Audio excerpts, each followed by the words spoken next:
Hey guys, I'm Greg. Welcome to Gregsbeerreviews. Looks like we're at Margaritaville. Well, I'm much into margaritas. How about a beer? Let's go see what's in the fridge today.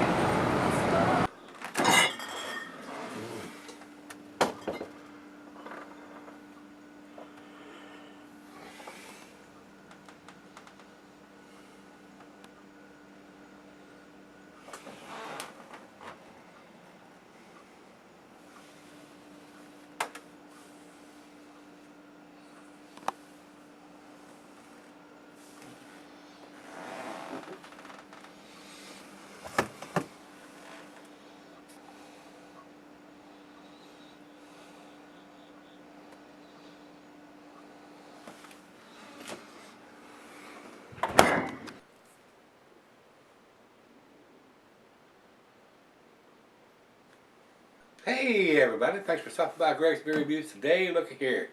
We got us an Evil Twin Brewing beer. And you know I didn't buy it. Yeah, Rico sent this to me. Not seen anything in the can from these guys. So he sent me this. This is a big 16-ounce can. Even more Jesus or Jesus, however you want to call it. I don't know how they're going to pronounce that. Spelled the same way. This is a big beer, 12% by volume, alcohol by volume. And, well, look at here. Batch number 003, and then it's got a timestamp. Don't give you the date. So I guess you got to go to some kind of website to figure that out, what batch number 3 is.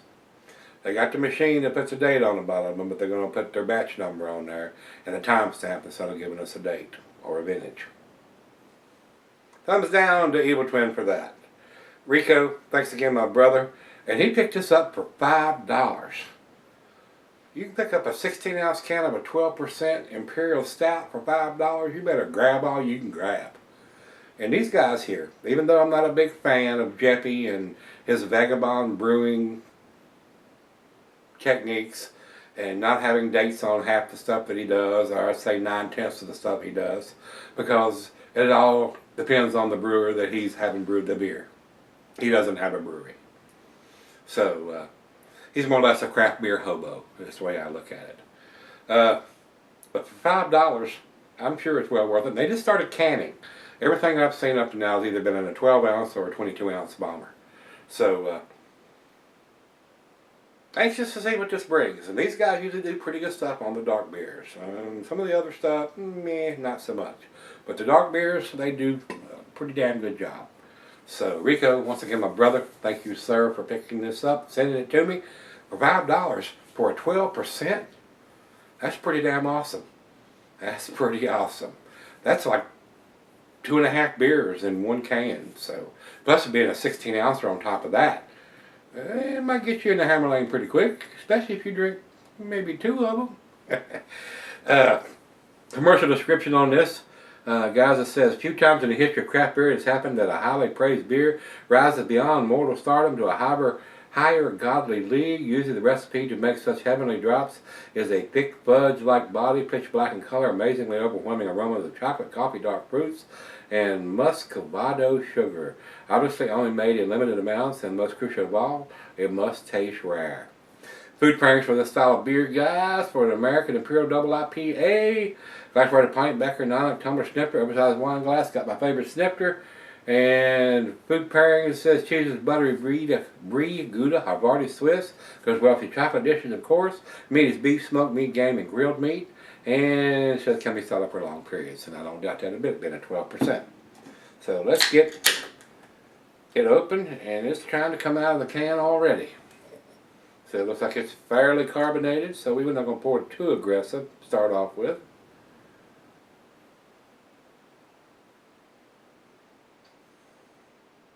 Even pouring it down the side, it's going to give us at least a finger of head here, it looks like. So, yep, a little over finger and a quarter, maybe even a finger and a half of head. Rich, khaki colored, chocolatey looking head, very creamy on top.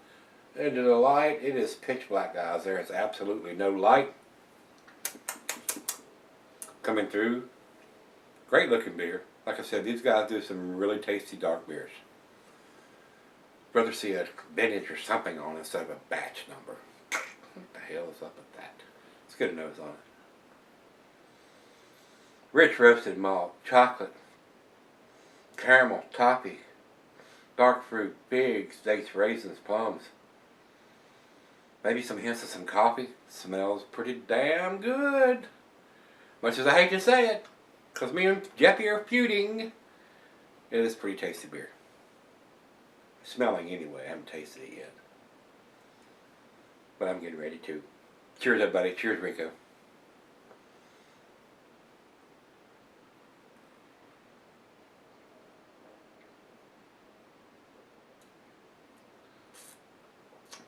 It's damn tasty, guys. Much as I hate to admit it, it's damn tasty. They do some pretty damn good dark beers. Alcohol's pretty well hidden.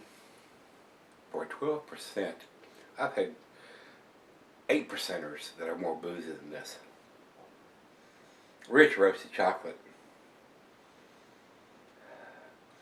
dark malt, coffee, maybe even some hints of tobacco. This would go great with a Maduro wrapped cigar. And I've got one outside, I think. I'm going to have to hit that thing in just a minute. It smells awesome, guys. It really does.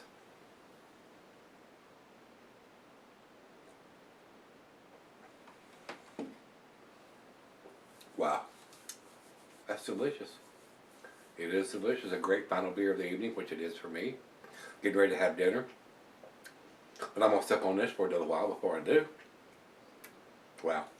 Got everything going on that you want. Wow. Very tasty, guys. Well, let me take it out there and let her have a sip, 2 or 3, and finish up grilling the burgers, and we'll come back and do the final chug. I'll be right back. Alright guys, I'm back. I've been sitting on about 20 minutes or so. Hamburgers are about done. It's about time to go eat some grub. This is an awesome beer, guys. It's very, very tasty. It's got everything. Only way this beer could be better if you put it in a bourbon barrel. Rich roasted malt, hints of bittersweet chocolate, caramel, toffee, molasses, dark fruits. Awesome. These guys do some very tasty beers in between. Any of their stouts or Imperial Stouts or bourbon barrel aged stouts, they do a very well job. They do. And for $5, that's what Rico paid for this, looking at the price tag. That's awesome. I don't think I can, even if it was available here, I don't think I could buy this beer for that price. This beer would probably be $7.58, $8.50 here in Virginia if it was available. So, and like I said earlier, they just started canning their beers, so it's a great package, guys. I'm a big fan of the canned beers now. It's a mini keg, keeps the light off of it. It keeps very well. Pack it in, pack it out. Take it to places you can't take glass, pools, the beach, and other places that they don't allow glass to be. Very nice, very well done. The only fuss I've got about it, there's no vintage on it. You don't know what year it was done. I know it's a fresh beer, but sometimes these beers get pushed back on the shelves and they sit around, and a lot of times, because they're pricey beers usually, you don't know when it was done. With that batch number they've got on the bottom of it. To me, guys, my opinion only, this is a 10 beer in a 9 can. Because they put a silly ass batch number on there and a timestamp instead of putting a vintage. Month and the year would be great. Day's not necessary on this style of beer. It's not. But I would like to see a vintage. And if you can't put the month on there, at least put the year on there on a 12%er. So we'll know if we want to do it vertical. We want to do a 2013 or 2016 or whatever side by side, we know how old the beer is. So, and of course, you know, they just started doing this, and it's batch number 3. If you picked another one up in 2017 or 2018, it's going to have a different batch number probably. But still, I want to see the vintage there. Come on, I want to see the vintage. They spend all their money on this fancy artwork, having these cans printed up, when they could do a plain Jane silver can like Treehouse does, and some of the other ones, and then put a sticker on it, and not spend all this money to have a can printed up before the beer goes in it. Just my opinion. Final chug.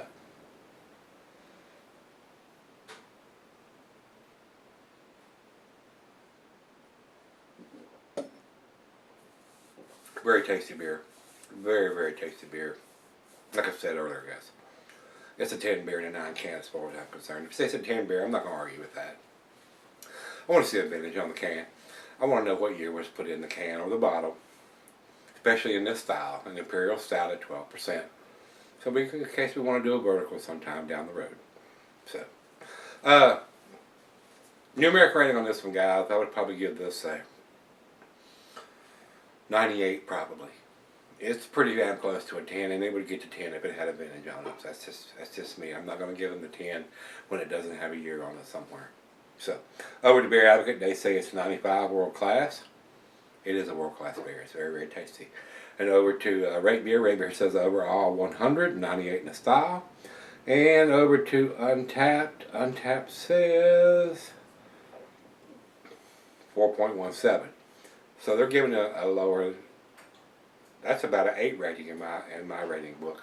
It's a lower 4, not quite to it's not to the 5. That's their 10 beer. So they're giving it about a 92, between a 91.5 and a 92.